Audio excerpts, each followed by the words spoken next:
Morning మ్యాగజైన్కి స్వాగతం. ప్రముఖ దినపత్రికలు వచ్చే వార్తలు వెనక జరుగుతున్న పరిణామాలు చూద్దాం. ఈనాడు చూస్తే పర్యాటకానికి వైభవం అన్నటువంటి వార్తని హైలైట్ చేసి 15 నెలలు 10,644 కోట్ల ఒప్పందాలు, 698 కోట్లతో ఇప్పటికే 88 ప్రాజెక్టులు ప్రారంభం. పారిశ్రామిక హోదాతో సరికొత్త శోభ. కేంద్రం నుంచి విరివిగా నిధులు.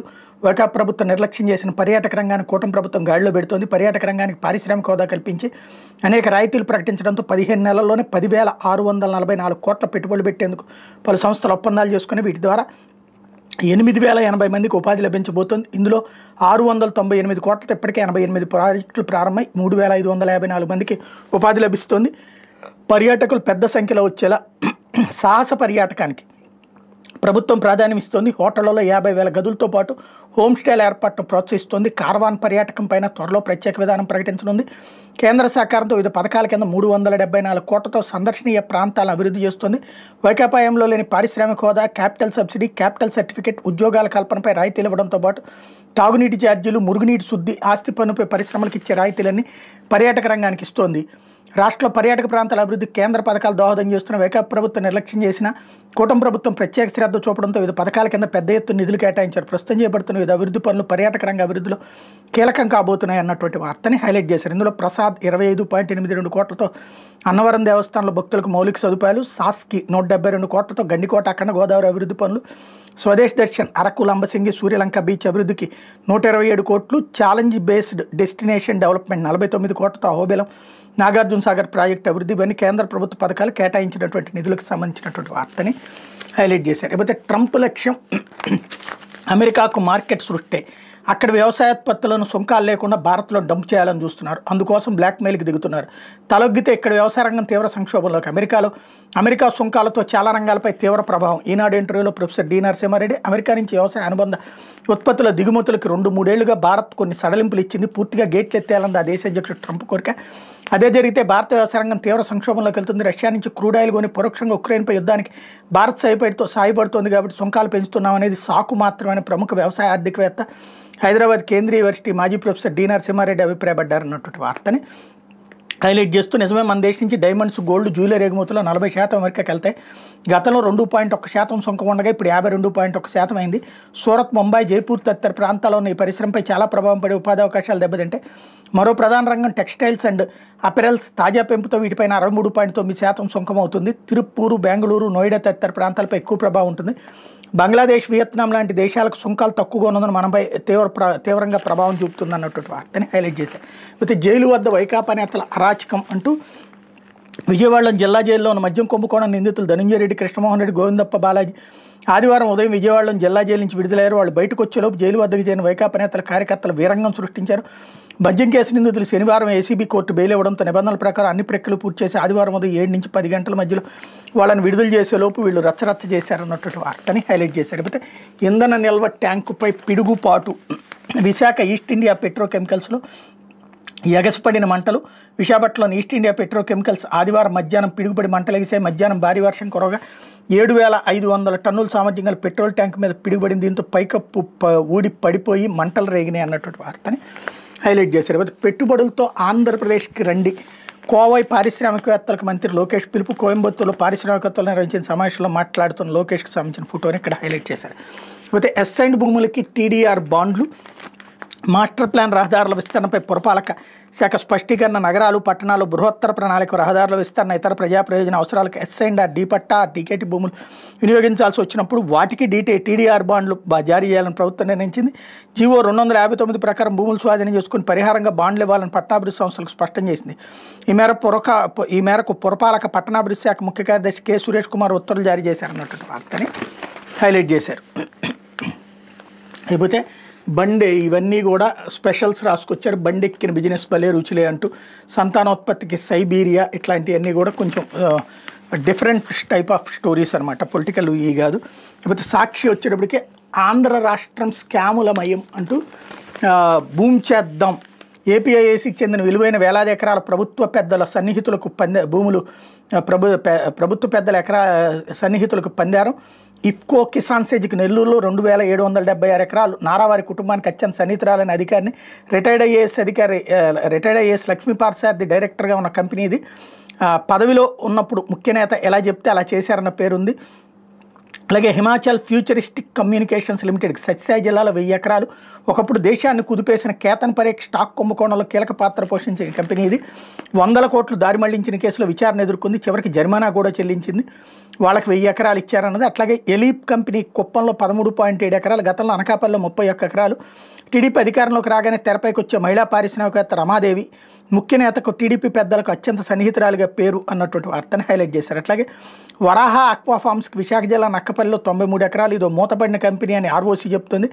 అయినా టీడీపీ పెద్దలకు ఈ కంపెనీ డైరెక్టర్లతో ఉన్న సత్సంబంధాల ముందు ఏది అడ్డు రాలేదు అంటూ ప్రైవేట్ వ్యక్తులు వ్యాపారాలు చేసుకున్న ప్రభుత్వ భూములు పప్పు బెల్లాలు శనక్కాయల మాదిరిగా పంపిణీ, ప్రభుత్వానికి పైసా ఆదాయం లేకుండా భూములు దారాదత్తం, రాష్ట్రంలో స్కాములమయంగా భూ కేటాయింపులు, నిన్న ఊరు పేరు లేని వర్షాకు ఉత్తపుణ్యానికే నేడు మూతబడ్డ కంపెనీలకు పందారం. వీటికి అదనంగా ఎకరాకు 3 లక్షల నుంచి 5 లక్షల వరకు క్యాపిటల్ సబ్సిడీతో పాటు 100% నాలా మినహాయింపు, విద్యుత్తు, నీరు లాంటి ఇతర మౌలిక సదుపాయాలను ఆ కంపెనీలకు ప్రభుత్వమే కల్పిస్తుంది.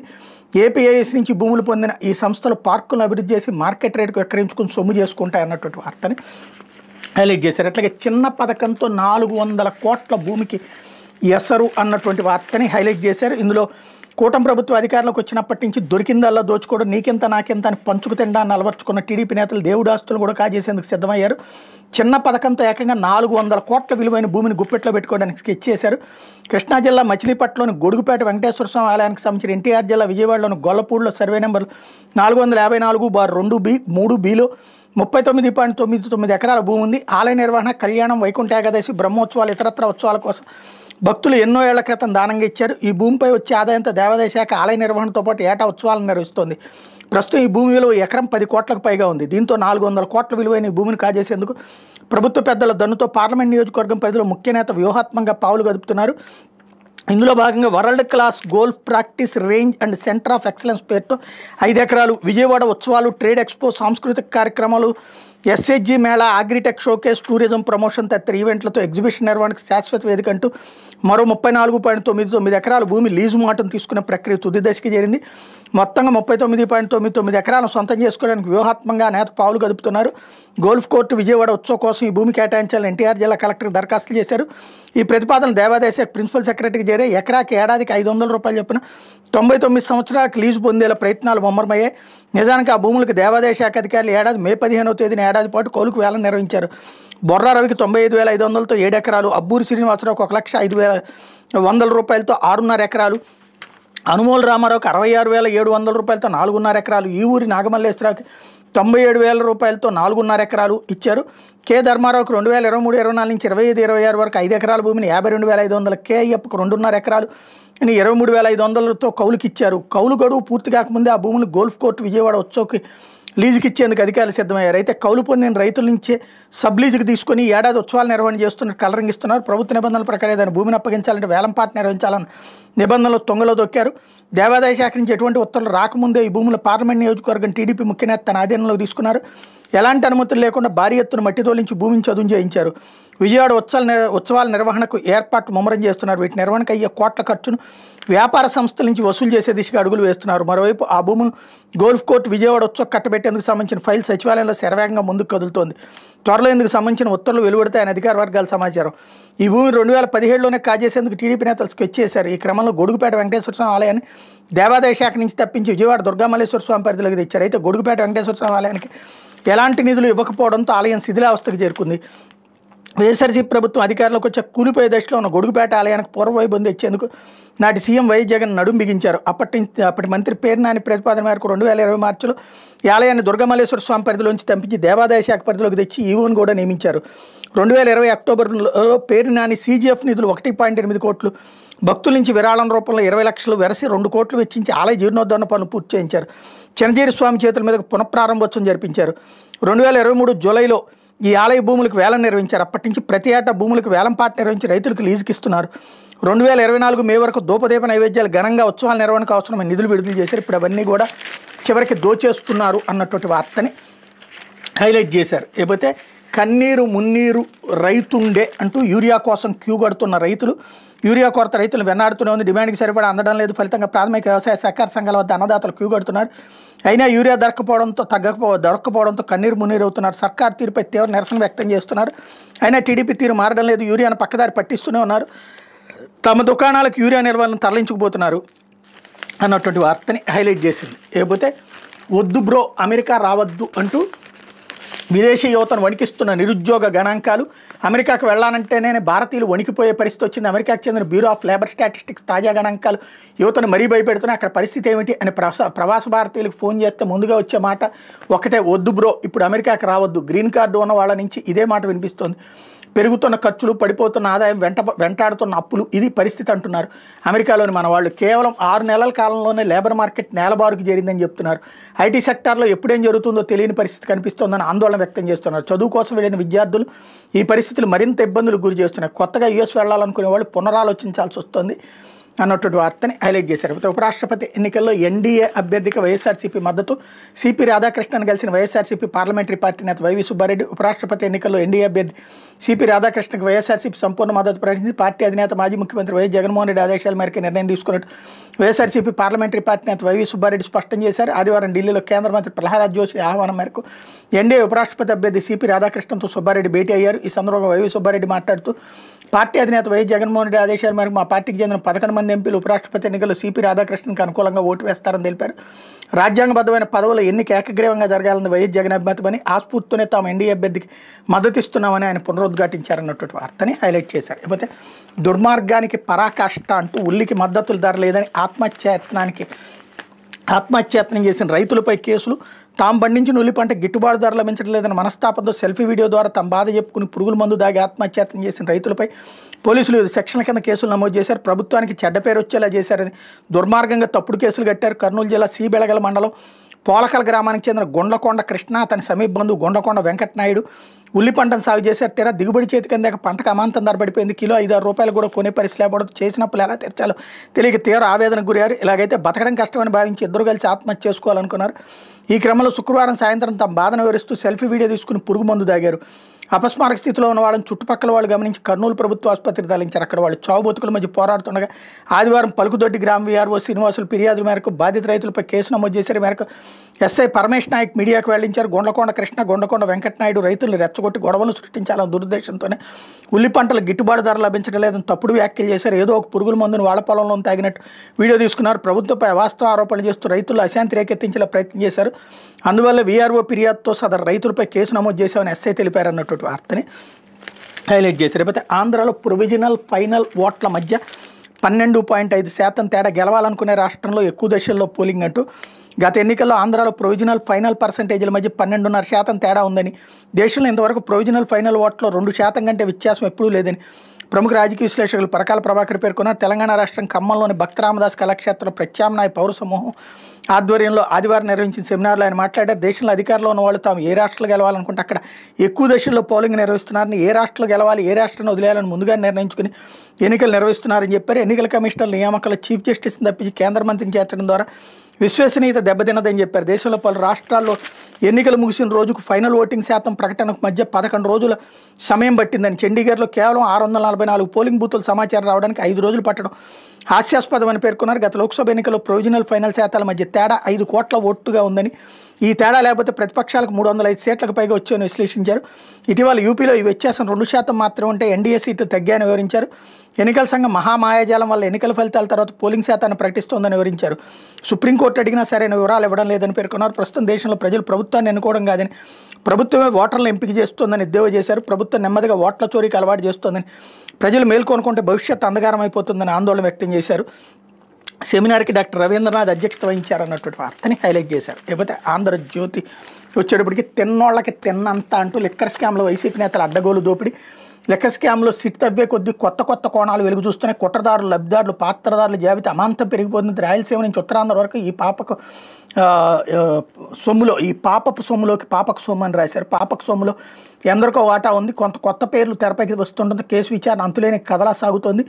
మరో 4 కీలక వైసీపీ నేతలకు లెక్కర్ ముడుపులు అందినట్టు సిట్ తాజా విచారణ ఆధారం లభించినట్టు తెలిసింది. ఉత్తరాంధ్రలో వైసీపీ కీలక నేత మేనల్లుడు, గోదావరి జిల్లాలో టీడీఆర్ బాండ్లు అంటే గుర్తొచ్చే మాజీ మంత్రి, గుంటూరు జిల్లాలో మాటకారి నాయకుడిగా పేరున్న మాజీ మంత్రి, ఉమ్మడి అనంతలో మార్నింగ్ స్టార్ మాజీ ఎమ్మెల్యే భారీగా లెక్కర్ సొమ్ములు దండుకున్నట్టు సమాచారం. మరికొంతమంది వైసీపీ నేతలు అందిన గాడికి దోచుకున్నారు. మద్యం సరఫరా చేసే ట్రాన్స్పోర్టర్లతో పాటు హలోగ్రామ్ కాంట్రాక్టర్ నుంచి సెక్యూరిటీ, మ్యాన్ పవర్ ఏజెన్సీల నుంచి సొమ్ములు పెట్టుకున్నారు. ప్రతి నెల కనీసం 10 లక్షలకు దక్కకుండా 25 లక్షల వరకు వసూలు చేసినట్టు తెలిసిందన్నటువంటి వార్తను హైలైట్ చేశారు. జనం ఏమనుకుంటారో కాదు, మేము ఏదనుకుంటే అదే జనం అనుకోవాలనేటటువంటి నీచ జర్నలిజానికి పరాకాష్ట ఇది. లిక్కర్ కుంభకోణంలో ఈ రోజు వరకు కుంభకోణం ఇంకో పక్కన మొత్తం జగన్ తిన్నాడని చెప్పి ఆ డబ్బులన్నీ ఎలక్షన్లో పనిచేశాడని చెప్పి ఇప్పుడేమో కనబడ్డ నాయకుడు కాస్త హడావిడి చేసే ప్రతి నాయకుడిని అందులో పెట్టేస్తారనమాట. మిథున్ రెడ్డిలు, చెవిరెడ్డిలు వీళ్ళందరిది అయిపోయింది. ఇప్పుడు అంబటి రాంబాబులు, కేతిరెడ్డిని ఇట్లాంటి వాళ్ళని గురించి పట్టుకుంటున్నట్టున్నారు. ఇక రోజుకు ఒక్కొక్క పేరుని తెర మీదకి తీసుకొస్తారు. విచిత్రం ఏంటంటే కుంభకోణం చేసేవాడు మొత్తం అక్కడ తింటాడు కానీ అందరికీ మీరందరూ పంచుకోండి అంటే ఇప్పుడేమో బెల్ట్ షాపులు నడుస్తున్నాయి, పర్మిట్ రూములు నడుస్తున్నాయి, బార్లకి డబ్బులు లేకుండా అసలు టెండర్ వేయకుండా మాకే ఇచ్చేయండి అని అడుగుతున్నటువంటి పరిస్థితి ఉంది. ఇది కుంభకోణం కాదు. అప్పుడు అన్ని సిస్టమేటిక్గా ప్రభుత్వం ఆధ్వర్యంలో నడిస్తే కుంభకోణం. జనాలు వెర్రోళ్ళు అయితే చదివేవాడు, వెర్రోడు అయితే రాసేవాడు, ఆంధ్రజ్యోతి అన్నటువంటి తరహాలో తయారైపోయింది. లేకపోతే పరీక్షలు సరే ఫలితాలేవి అంటూ 2023 నాటి నోటిఫికేషన్లో 1592 పోస్టుల భర్తీకి పరీక్షలు, వీటిలో గ్రూప్ 1, 2 పోస్టులు 994 ఇప్పటికీ ఫలితాలు ఇవ్వనమైన క్రీడాకోట జాబితాలో తీవ్ర జాప్యం, ఏపీపీఎస్సీ వ్యవహారాలపై విమర్శలు, జాబ్ క్యాలెండర్ విడుదలకి డిమాండ్లు, త్వరలో 20 నోటిఫికేషన్లు 80 పోస్టులు అన్నటువంటి వార్తని హైలైట్ చేశారు. లేకపోతే అవుట్సోర్సింగ్, ఐటీ అవుట్సోర్సింగ్పై ఆంక్షలు, భారత కంపెనీల సేవలను అడ్డుకునే యోచనలో అమెరికా, డొనాల్డ్ ట్రంప్ పరిశీలనలో ప్రతిపాదన, ఆయన సలహాదారు లారా లోమర్ పోస్ట్, ఐటీ రంగాన్ని కాపాడుకునేందుకు విదేశీ సంస్థల ప్రభుత్వాలతో భారత్ చర్చలు, ఎలక్ట్రానిక్స్ తయారీ రంగానికి ఓతం, కేంద్ర ఐటీ మంత్రి అశ్విని వైష్ణవ్ వెల్లడి అన్నటువంటి స్టేట్మెంట్ని ఇక్కడ హైలైట్ చేశారు.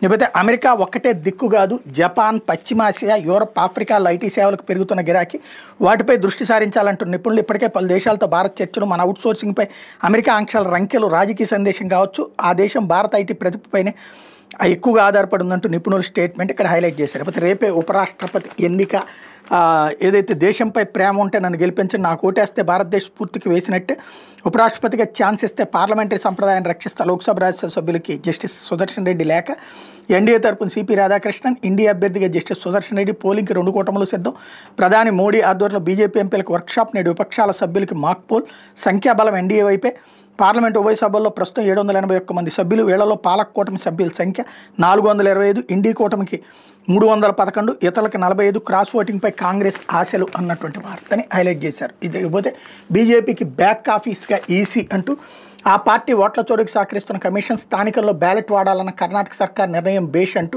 ఓట్ల దొంగతనానికి పాల్పడుతున్న బీజేపీకి ఎన్నికల కమిషన్ బ్యాక్ ఆఫీస్ మాదిరిగా వ్యవహరిస్తోందని ఏఐసీసీ అధ్యక్షుడు మల్లికార్జున్ ఖర్గే తన ఎక్స్ సందేశంలో ధ్వజమెత్తారు. 2023లో కర్ణాటక అసెంబ్లీ ఎన్నికలకు ముందు అలన్ నియోజకవర్గంలో భారీ స్థాయిలో ఓట్ల తొలగింపు అంశాన్ని ప్రస్తావిస్తూ ఆయన వ్యాఖ్యలు చేశారన్నటువంటి వార్తని హైలైట్ చేశారు. మరి కర్ణాటకలో అట్లయితే కనుక ఓట్ల చోరీతోనే గెలిచిందనమాట కాంగ్రెస్ పార్టీ, తెలంగాణలో కూడా ఓట్ల చోరీతోనే గెలిచిందనమాట. వినేవాడు వెర్రోడైతే చెప్పేవాడు కాంగ్రెస్ నాయకుడు అవుతుంటారనమాట. లేకపోతే ద్రావిడ ప్రయోజనాలకు బీజేపీ వ్యతిరేకం కాదు, దీనికంటే తప్పుడు వాదన మరొకటి లేదు. నిర్మల, ద్రావిడ ప్రయోజనాలకు బీజేపీ వ్యతిరేకం కాదని కేంద్ర ఆర్థిక మంత్రి నిర్మలా సీతారామన్ పునరుద్ఘాటించారు. దీనికంటే అతిపెద్ద తప్పుడు వాదన మరొకటి లేదని ఆదివారం వార్తా సంస్థకి ఇచ్చినటువంటి ఇంటర్వ్యూలో పేర్కొన్నారన్నటువంటి వార్తని హైలైట్ చేశారు. అయితే 2500 కోట్ల డ్రగ్స్ రాకెట్కు దుబాయ్ లింక్, సూత్రధారి పవన్ ఠాకూర్పై ఎన్సీబీ సిల్వర్ నోటీస్, నిందితుడికి దుబాయ్లో వెల్లా ఆస్తులు, లగ్జరీ కార్లు, భారీ డ్రగ్స్ నెట్వర్క్ ముఠా లింకులకు సంబంధించిన కీలక వివరాలు నార్కోటిక్స్ కంట్రోల్ బ్యూరో అధికారులు గుర్తించారు. దుబాయ్ కేంద్రంగా మాదక ద్రవ్యాల దందా సాగిస్తున్న పవన్ ఠాకూర్ని కీలక సూత్రధారి గుర్తించారు. నిందితుడు దుబాయ్లో ఖరీదైన వెల్లా, లగ్జరీ కార్లు, ఆస్తులు కొన్నట్టు దర్యాప్తులో తేలింది. అతన్ని పట్టుకునేందుకు తాజాగా అంతర్జాతీయ సిల్వర్ నోటీస్ జారీ చేశారు. 2024 నవంబర్లో ఢిల్లీలో 2500 కోట్ల విలువైన 82 కిలోల హైగ్రేడ్ కొకైన్ పట్టుబడింది. దేశంలో ఇంత భారీ స్థాయిలో డ్రగ్స్ పట్టుబడిన ఘటనలో ఇదొకటి.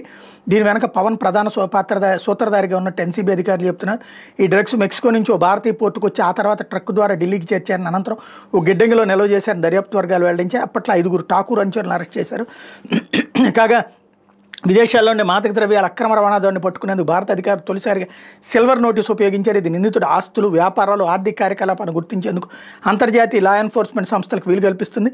పవన్ షెల్ కంపెనీల ద్వారా రియల్ ఎస్టేట్, ఇతర వ్యాపారాలు భారీగా పెట్టుబడులు పెట్టినట్టు భావిస్తున్న యూఏఈ, సింగపూర్, హాంకాంగ్, పలు ఇతర యూరోపియన్ దేశాలకి నోటీసు పంపారు. దర్యాప్తు అధికారుల వివరాల ప్రకారం పవన్ ఠాకూర్ చాలా కాలంగా హవాలా, మనీ లాండరింగ్ వ్యాపారం చేస్తున్న ఢిల్లీలో హవాలా ఏజెంట్గా ప్రారంభమై క్రమంగా మాదక ద్రవ్యాల అక్రమ రవాణాలకు దిగాడు. భారత్, దుబాయ్లో ఇతర కార్యకలాపాల్లోనే డ్రగ్స్ వ్యాపారం ద్వారా వచ్చే నల్లధనాన్ని హవాలా మార్గం ద్వారా మళ్లిస్తుంటాడు. భారత్, చైనా, సింగపూర్, హాంకాంగ్, యూఏఈలో నిందితుడు క్రిప్టో కరెన్సీ ద్వారా చేసిన లావాదేవీలు, క్రాస్ బోర్డర్ షెల్ కంపెనీల ద్వారా చేసిన కార్యకలాపాలపై ఆధారాలు సేకరించారన్నటువంటి వార్తని హైలైట్ చేశారు. అయితే మద్యం నిందితులకు బెయిల్ రద్దు చేయండి ఏసీబీ కోర్టు తీర్పుపై హైకోర్టులో సిఐడి వ్యాజ్యాలు, నేడు విచారణకు సీజే అనుమతి. మద్యం కుంభకోణం కేసులో కీలక నిందితులు ధనంజయ రెడ్డి, కృష్ణమోహన్ రెడ్డి, బాలాజీ గోవిందప్పలకు డిఫాల్ట్ బెయిల్ మంజూరు చేసి శనివారం విజయవాడ ఏసీబీ కోర్టు ఇచ్చిన ఉత్తర్వులు రద్దు చేయాలని కోర్టు అదే రోజు రాత్రి సిఐడి హైకోర్టులో సవాల్ చేసింది. ఈ మేరకు అత్యవసరంగా 3 వేర్వేరు హౌస్ మోషన్ పిటిషన్లు దాఖలు చేసి నిందితుల పాత్రపై సిఐడి అధికారులు సమర్పించిన ఆధారాలను పరిగణలోకి తీసుకోవడంలో ఏసీబీ కోర్టు విఫలమైందని, నేరఘట్టంలో ఇమిడి ఉన్న మొత్తం సొమ్ము స్వాధీనం చేసుకోలేదని కారణంతో బెయిల్ మంజూరు చేయడం సరికాదని పేర్కొంది. ఉత్తర్వుల అమలు నిలుపుదల చేస్తూ మధ్యంతర ఉత్తర్వులు ఇవ్వాలని అభ్యర్థించింది. సిఐడి పిటిషన్ల గురించి శనివారం రాత్రి రిజిస్ట్రార్ హైకోర్టు ప్రధాన న్యాయమూర్తి జస్టిస్ ధీరజ్ సింగ్ ఠాకూర్ దృష్టికి తీసుకెళ్లి వాటిపై సోమవారం సంబంధిత బెంచ్ విచారణ జరిపేందుకు అనుమతి ఇచ్చారన్నటువంటి వార్తని హైలైట్ చేసి జైలు వద్ద వైసీపీ డ్రామా అన్నటువంటిది ఈనాడు రాసినట్టే వీళ్ళు కూడా రాశారు. ఇక్కడ ఇవాళ తేలిపోతుంది. అయితే విశేషం ఏంటంటే అరెస్ట్ చేసింది సిట్టు, ఇప్పుడు సిఐడి బెయిల్ పిటిషన్ అదే బెయిల్ రద్దు చేయమని అడిగిందంట. ఇదేమి టెక్నికల్ విచిత్రమో అర్థం కాలేదు. ఇది దినపత్రికలో వచ్చినటువంటి వార్తలు వెనక జరుగుతున్న పరిణామాలు.